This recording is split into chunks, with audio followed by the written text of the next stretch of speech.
Okay, good morning everyone. Thank you for giving me the opportunity to be here today. So I've been asked to talk to you today about managing behavioural difficulties in children with complex conditions like BBS. So it's going to be a bit of a whistle-stop tour, I'm afraid, because it's quite a huge area to cover in 25 minutes. So if I seem to be rushing through, I do apologise, but I'm hoping that we can go into more depth on these issues in the afternoon workshop. So just bear with me as we go through. So I'm a clinical psychologist at Great Ormond Street Hospital, and I provide clinical psychology input to the Bardet-Biedl syndrome clinic at GOSH. So today I'm just going to take you through a bit of a background of what I mean by challenging behaviour or behavioural difficulties. And then I'll talk a little bit about what we know about behaviour and emotions in BBS, which isn't a huge amount actually from a professional point of view. In fact, you're probably all a lot more expert on this topic than I am, but hopefully some of the information I can give you generally about behavioural management will be helpful. I'll talk about how we assess behavioural difficulties, what the specific risk factors might be for young people with BBS specifically. And then I'll talk really quickly about how we manage challenging behaviour, but I'm hoping that will be more of a practical kind of bit that we can do more in the afternoon, but I'll give you a flavour of it now. So we'll start with the background. So I just want to give a developmental view of behaviour, because there's a tendency for people to think that challenging behaviour is really unusual and it's a kind of a serious problem that doesn't happen very often or only happens to people with certain conditions. And I'm sure, as we all know, that's really not true at all. The majority of people at some point in their lives have a problem with managing their own behaviour. Anyone with a toddler, I'm sure, knows what I'm talking about. The terrible twos are quite famous. And the reason for that is all related to how our brains develop and how our cognitive functions develop along with that brain development. So very young children, aged 2 or 3, haven't really developed the cognitive skills necessary to control their own behaviour. So those skills are things like language, so being able to understand other people and being able to express your needs and desires is really important for being kind of content and happy. Social cognition, so by this I mean understanding other people, so kind of knowing what people mean when they say certain things, interpreting facial expressions and tone of voice, and very importantly, the desire to please others or to be accepted by our peer groups. That has a huge effect on our behaviour. And finally, the executive functions, and by that we mean the higher level cognitive functions that you see emerging as young people get older. So as they're kind of going into their teenage years, we start to see this more higher level goal-directed behaviour. So those would be things like having the ability to inhibit yourself or to control your impulses, so you don't just run across the road without looking or kind of eat an entire packet of biscuits at lunch, or maybe you do, I don't know. But kind of understanding consequences, planning ahead, that sort of thing. Those functions are all really important in helping us to regulate our behaviour. And I guess really importantly, we have expectations for children's behaviour, and those expectations change as the child gets older. So we don't expect a 4-year-old to behave in the same way as a 14-year-old. And having that developmental perspective when we're thinking about challenging behaviour is going to be really important as well. So challenging behaviour used to be called lots of different things, and was generally quite pejorative in the sense that it essentially put the blame on the person who was showing the behaviour. But we've moved away from that way of thinking about it now to thinking about challenging behaviour as a form of communication, that the person with the behaviour is trying to tell us something. They're trying to tell us that actually something's not working for me in my environment, and we as professionals and other adults involved with the young person need to work out what that is. So it's an unfulfilled need or a problem with communication. And I've just put up some examples of challenging behaviour because I think often people assume that what we mean by challenging behaviour are things like aggression and hitting out or having tantrums, and that can be an example of challenging behaviour, but there are many different types of behavioural difficulties that other people find challenging to manage. So for example, self-injurious behaviours can be very serious and need intervention very, very imminently. Stereotyped behaviours, and they're not challenging in themselves, they're only challenging to other people when they prevent the young person from engaging with their daily activities or their daily life.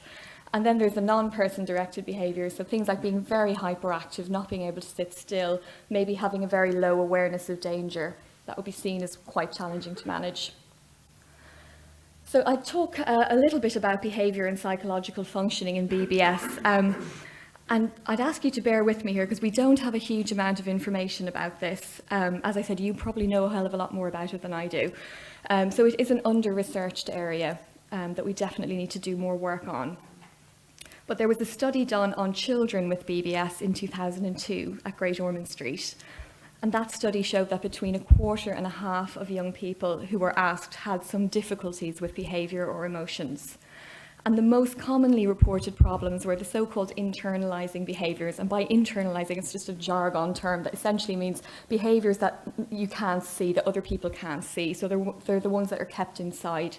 So things like anxiety, having physical complaints like headaches or tummy aches, and having low mood. Also commonly reported were social problems, so difficulties making friends or interacting with the peer group. And then attention difficulties, so finding it hard to pay attention or concentrate. Aggressive behaviour was not commonly reported in that particular group. And I think most importantly of all, what this group concluded was that the difficulties that these children and young people were experiencing were not just a function of their intellectual ability. So regardless of their level of functioning, they were still reporting those types of behaviours. Okay. So let's think about the causes of challenging behaviour.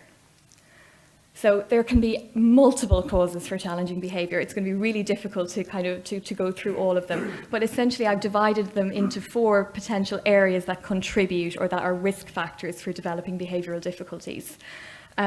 So I've tried to be specific to BBS here. But again, you will know more about these areas than I do. Okay, so let's think about the medical factors. We do know that children with medical conditions are more at risk of developing problems with their behaviour. And thinking about BBS specifically, we could imagine things like the loss of vision over time can cause anxiety, the issues with weight management can cause difficulties with maybe food-related behaviour, and other medical conditions. Any condition that causes distress or pain can lead to difficulties managing behaviour, and that can be for a number of reasons. For example, having multiple hospital visits and missing school can actually interrupt a child's social development and make it harder for them to behave in a so-called appropriate way with their peers. And then we have the neurodevelopmental factors. So by that I mean factors that influence the development of those skills I was talking about previously, the cognitive skills, motor skills, social skills. And so these are the most common of the neurodevelopmental disorders. There's intellectual or learning disabilities, which can range from mild to severe. Social communication difficulties, you may know that more commonly as autism spectrum disorder. Not everyone with social communication difficulties has autism, but if those difficulties are severe enough, a diagnosis of autism may be given. And the same with attention difficulties. Again, people vary in how good they are at concentrating or sitting still. But if people have really, really significant enduring problems with concentration, a diagnosis of ADHD might be given. So I'm going to skip over those 2 slides, sorry, because I don't think I have enough time to cover them, but we will come back to them in the afternoon. I just want to move on to thinking about psychological factors, for psychological risk factors, for developing behavioural difficulties. And again, trying to be a bit specific to BBS, there may be problems with low self-esteem or low confidence, and that could relate to having difficulties with learning perhaps, or having difficulties managing weight. There can be lots of anxiety, understandably related to the loss of vision over time, or difficulties managing changes.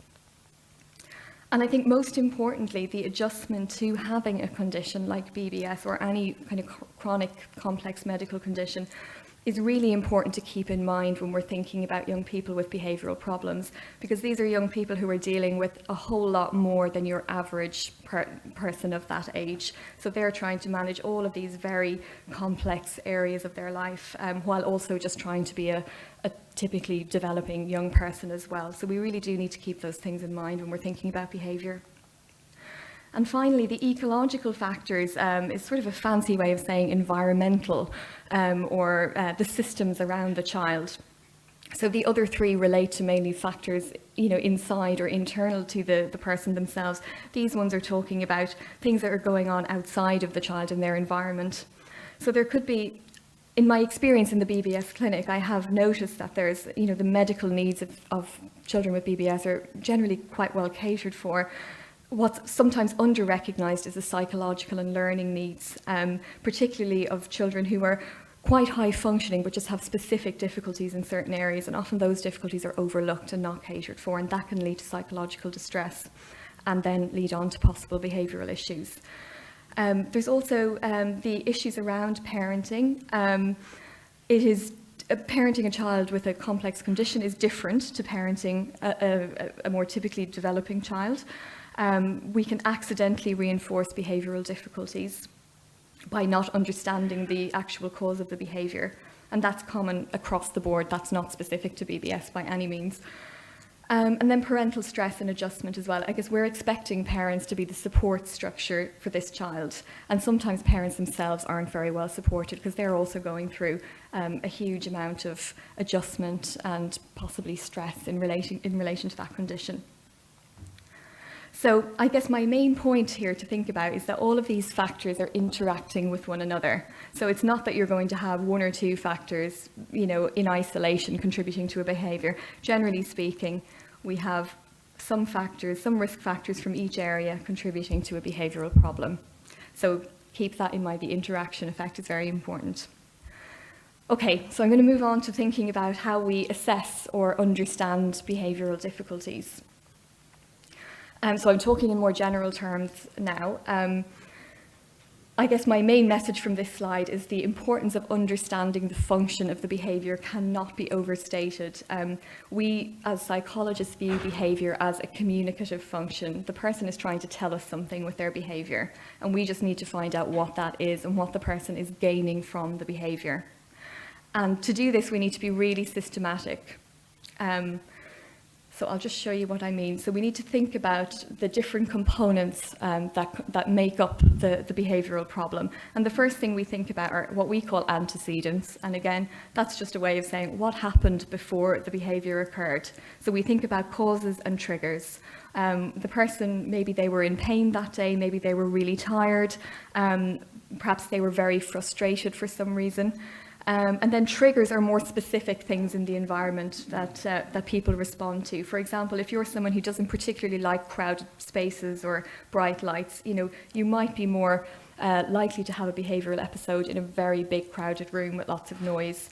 Or any sudden changes in routine, for example. Some children who have social communication difficulties tend to find routines really, really calming, and any sudden change in routine can cause difficulties for those kids. Okay, so then we move on. We've done the antecedents and we move on to thinking about the behaviour and the consequences. So the behaviour has to be described in huge amounts of detail. When does it start and how long does it go on for? And things like, where does it normally happen? Or does it happen with particular people, or are there people that it actually never happens with? So actually knowing or noting where the behaviour doesn't occur is just as important as noting where it does occur, because that can give you a clue as well. And then the consequences are also an extremely important part of this process. What happened as a result of the behaviour? So how did the adult respond? And did that response help the behaviour to go away? Did it de-escalate the situation, or did it actually make things a whole lot worse? So the way we analyse this information is, one of the ways we can do that is by using an ABC chart. So ABC is antecedent, behaviour, consequence. And I've just put a little example here from one of my young people that I work with. So the antecedent here for John was his teacher placing his workbook in front of him on his desk, and he pushed the whole book and everything really on the table onto the floor. That occurred in the classroom just before lunch, and the teacher took John outside for a timeout. So subsequently, having done some assessment around this, we realised that John is actually really avoidant of doing particular types of literacy work. So that was the first trigger. Second trigger was the classroom before lunch tended to be a lot busier and noisier. And also it was just before lunch, so John was really hungry. So there were lots of factors coming together there. But I guess the most important thing was the consequence. So John was taken outside for time out, which meant that he essentially didn't have to do the literacy work that they were trying to get him to do. So the teacher's reaction has actually reinforced John's behaviour accidentally. Okay. I don't really have time to go through the second one, sorry. So I'm going to talk about how we manage behaviour using an approach called positive behaviour support. So PBS, positive behaviour support, is a reasonably well-researched model for working with young people who have behavioural difficulties. And it's got two main components to it. So the first part of PBS is working out what are the best proactive or preventative strategies. So what we want to do is reduce the likelihood of any behavioural difficulties occurring in the first place. And we can do that by perhaps modifying the child's environment. So again, thinking back to how we view challenging behaviour as a mismatch between the child and the environment. So something is not working quite well, and if we can identify that and modify it, that's going to be helpful. And then the second part of that is teaching new skills. So thinking of challenging behaviour as a communication. How can we teach this young person to communicate in a slightly different way? So we might use things like PECs for children who are struggling with their verbal communication, or for children with more higher functioning children, we might decide to work on emotional literacy instead, so using feelings cards. I will go into this in more detail in the afternoon. And then the second part of PBS is reactive strategy. So these are responding to the behavioural difficulties. And the most important part of our reactive strategies is to ensure that whatever we're doing, it calms the behaviour down and it reduces the likelihood of the behaviour occurring again. So we don't want to accidentally reinforce behaviours. And just a side note, punishment is not used in PBS, mainly because it's not effective in modifying behaviour in the long term. So you might see a very short-term improvement using punishment, but generally speaking, the behaviours come back, and they come back stronger than before. So the ultimate aim of a PBS approach is to develop a positive behaviour support plan for the child or young person. And as well as the proactive and reactive strategies, that plan should contain very detailed information about the child. So what is their diagnosis? What are their areas of vulnerability, their difficulties and their strengths? And also, really importantly, we want to know what makes them happy, what they find rewarding and motivating, because we can use that in our plans to help them to manage their behaviour. So I'm going to give you some examples of proactive strategies. So I'm going to run through these quite quickly. I suppose the main or the most frequent proactive strategy that I try to use in my clinical practice is increasing predictability for children with difficult behaviour, because a lot of challenging behaviour at its core is a problem with anxiety. These children are very, very anxious, and increasing predictability can often help that. And you can do that by establishing regular routines. For children who maybe aren't using verbal language, you can use visual supports for that, like visual timetables or now and next boards. And even for children who do use verbal language, those things can also be helpful as well. The use of consistent boundaries that should be in place across settings. So everyone needs to be working with the child in the same way. And that doesn't mean that people have to, that the child's environment has to be the same no matter where they go. It just means that the specific behaviours that you're trying to change need to have the same response from everybody in order to make the plan effective, which is it's easier said than done. And finally, teaching alternative communication methods. As I said before, you might want to teach a child how to use PECs or Makaton signs, or increase emotional literacy. Okay. So it's really important that we ensure that all adults are aware of the child's communication needs. So I've had cases where speech and language therapist has done a wonderful job of teaching a child how to use PECs, and then they've gone to an after-school club, and nobody at the after-school club was aware of this child using PECs, and so they reverted back to their original form of communication, which was throwing things at people.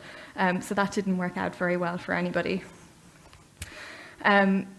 And then in terms of children who find it a bit hard to concentrate and focus, we can do things like keeping tasks short and focused, allowing frequent short breaks, so maybe keeping tasks limited to about 10 minutes, depending on the child's level of need. And then if appropriate, we might want to implement strategies to help with social communication needs, like, for example, helping with turn-taking or scaffolding social interactions with peers. Okay, so the examples of reactive strategy. So these are quite infamously known as the easier said than done strategies. So this is what you do when you've encountered a behaviour that is challenging to you. So the first thing to do is try to remain calm yourself, keep a very neutral facial expression and neutral tone of voice. And the reason for that is the underlying theory is that if the behaviour is an attention-seeking behaviour, any attention whatsoever is rewarding. So giving a minimal response is the best way to manage that. And then using minimal language that you might accompany with signs or visuals depending on the young person's needs. The idea behind using minimal language is because often parents understandably want to explain to the child why what they did was wrong, or teachers often as well do that. And sometimes that's not helpful for children who get very, very emotionally aroused very quickly. And so I'm sure everyone can imagine when you're in a state, if you're having a bit of a strop, the last thing you want to do is actually sit down and reflect on your behaviour. So we recommend that that's done afterwards once they've calmed down. Okay, and then depending on what you think the function of the behaviour is, that's really important. You might change the environment, for example, or do a timeout to help the young person calm down.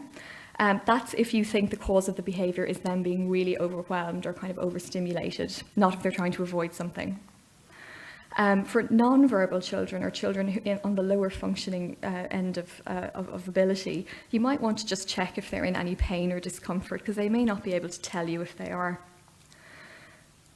Use of distraction is often really one of the most effective reactive strategies. So a change of activity, a change of face, often just making a joke or saying something a bit bizarre can kind of diffuse the whole situation. And allowing short breaks if you think the child is tired, but you have to ensure that they come back and finish whatever you wanted them to do, because otherwise they're going to learn that they can get out of doing things. Okay. Oh, sorry, there's just a little piece missing there.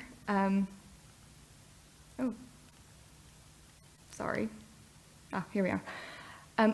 Before I finish, I just wanted to mention the psychological impact of having a child with a complex condition and who may also have behavioural difficulties. And I think this is often overlooked by professional systems.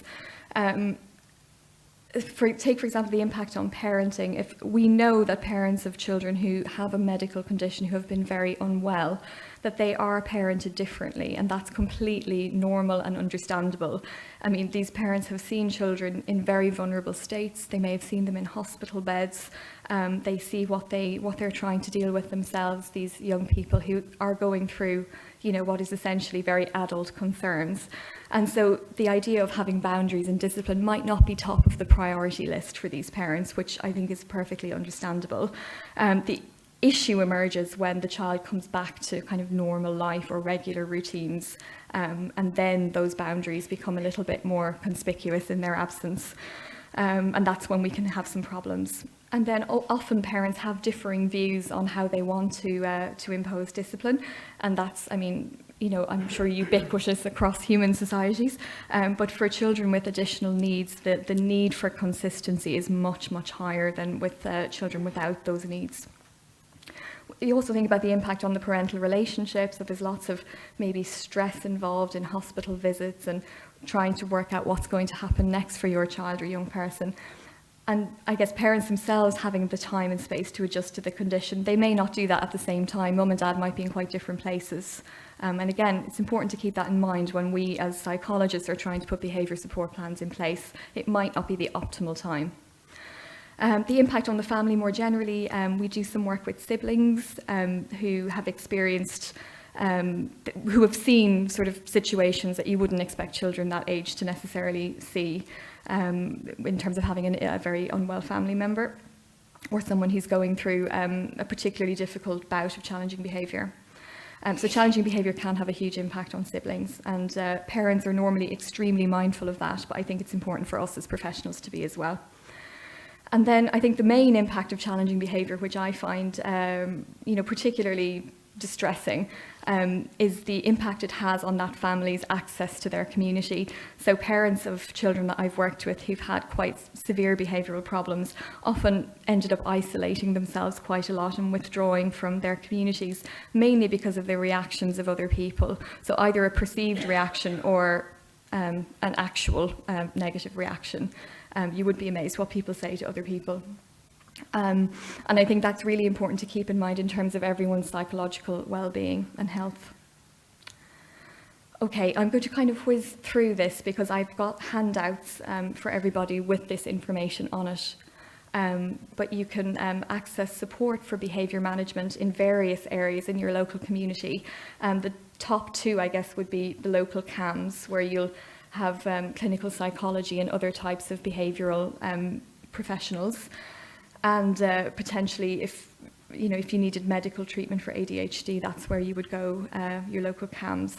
Then community paediatrics are very good for younger children, and they often have fantastic behaviour support groups. They run behaviour parenting support groups like the Incredible Years and Triple P groups that are really, really helpful. Then school as well is obviously a kind of a focal point for accessing support, particularly if your child attends a special school. For mainstream schools, the SENCO is going to be your number one person to go to. And then we strongly encourage lots of communication between education and healthcare professionals. So where there are psychologists involved, it's really important that they're communicating with school. And that's where these TAC or Team Around the Child, Team Around the Family meetings come in. And then social workers can offer, lots of advice and support about accessing respite or activities for children with disabilities, advice in relation to benefits and so on. So I think it's really important to have a multidisciplinary approach to managing behavioural problems. Managing additional diagnoses. Again, some children who have medical diagnoses often have their other needs slightly overlooked or overshadowed. It's called diagnostic overshadowing. So we could have a young person who really needs some interventions for social communication, and they're not getting that. So it's important for children to access, for example, those with ASD, autism spectrum disorder, to access those services specific to ASD in their local community, and the same for ADHD, because we know that leaving those conditions untreated is not helpful at all. And I just wanted to say quickly that we do have a clinical psychology service in the BBS clinic at Great Ormond Street. Maybe some of you have met me before, possibly. And what we aim to do is provide an assessment of need in relation to those main areas: learning, education, behaviour, psychological and emotional problems, and parental well-being. Unfortunately, we don't offer interventions within the clinic, but we can signpost you to the appropriate services locally, or there are clinics within Great Ormond Street that offer more specific assessments and interventions. And then these are just some resources and areas of support. And again, these are all printed out. I have printouts of these that you can have afterwards. And thank you very much for listening.